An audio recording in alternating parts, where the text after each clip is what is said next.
Everybody, so this is one of my Warhammer videos for the House of Devlin, and as you can see, those tanks I filmed a little while back are looking pretty nifty in a sort of tank colour schemed what am I talking about? Desert colour schemed paint scheme, camo, whatever it is. There it is. This is what it's looking like. I haven't finished them. You can see very subtle sort of desert camouflage. I do like them actually. I must admit they are looking pretty nifty. Here's one of my, here's my tank commander. Popping out the hatch there to have a look with his binoculars. And this is the overall look, as I say, of the overall models. Okay. This one, I tried to remove part of it, but it kind of went wrong, so I just had to put a temporary hatch on the top. It will be painted. Now, how to describe this? Looking back at these now, I'm actually liking the look of them. They look pretty cool. I'm very pleased with the overall colour scheme. The colour scheme, to me, I'm very happy with, but God, they look so much better than I remember. But I was very unhappy with these models at one point because of this hatch here. Now, this is a word of warning for people who want to collect Forge World but don't understand just how awkward Forge World can sometimes be. The models are very hard to put together, for starters, unless you know what you're doing. Okay. On top of that, you don't always get the pieces that you think you're getting when you buy kits. What I'm saying is, I bought all these tanks and I didn't realise that this hatch here, the under part, you get the doors with when you buy additional turrets. You can buy these turrets separate if you want. You can buy the whole kit together, which is what I did. But then if you want flexibility in the way that you use the weapon, so say I want this, but I want the option of going with a demolisher turret, so I buy an extra demolisher turret to be able to swap them around. If you buy the turret, you don't get this hatch here. You get the doors, but not the hatch. And what you get would be this, essentially. But with the doors, but you wouldn't get that, so it's a lot lower down. Aesthetically, it actually would look better, in my opinion, to have it lower down. But I didn't realise that it wouldn't happen. So I bought all these extra turrets. I've got some extra spare turrets, which you'll see. A couple of extra Leman Russ turrets. And they don't come with that bottom hatch. And I just think that's appalling. Forge World, if you're going to provide a turret, provide it with all the pieces you need to be able to get a uniform look to your models.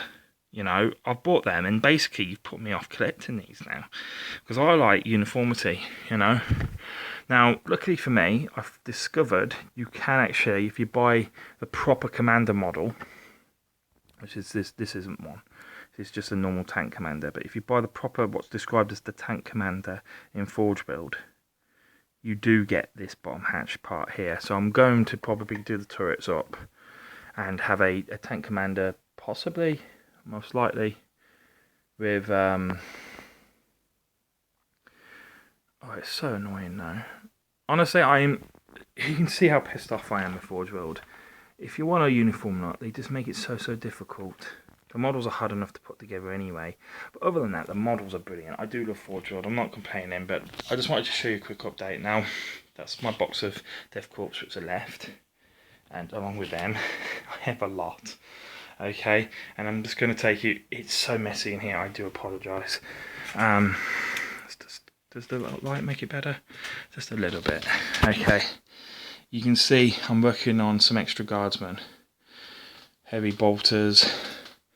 And over here I have more heavy bolters. I have an extra 9 las cannons and I've already got 5, so I've got 14 las cannon teams all over the place.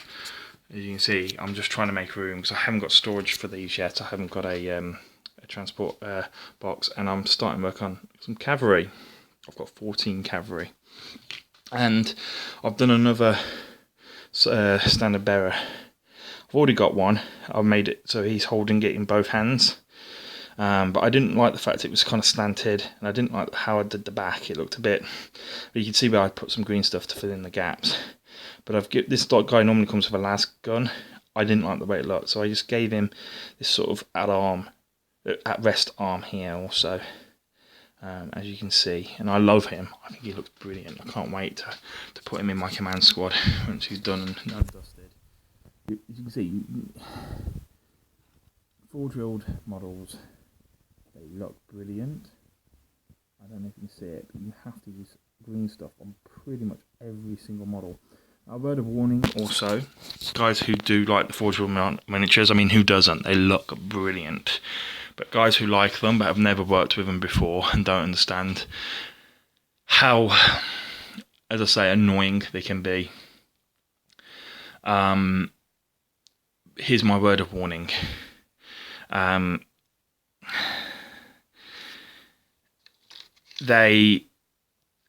These models, the arms aren't always labelled. The arms work only with a specific gun, and they don't work with every guardsman position that you have. So basically, say this is lasgun arm A, and this is other lasgun arm B A. They're not in all the kits marked up, at least not completely. So you'll just get a load of arms, and that's it. Oh, if you don't realise that, they come in little sprues like this, okay? And if you don't realise that there's an A there, sometimes it's worn off, and you go snipping away off all the arms, then you're going to be in trouble, because they're not going to match up. I mean, I said they're not going to match up. You can have like gaps like this. The arm's going to be over here, and the gun's going to be over here. And it's like, well, how the hand? It's awful. So, guys, when it comes to doing Forge World, patience.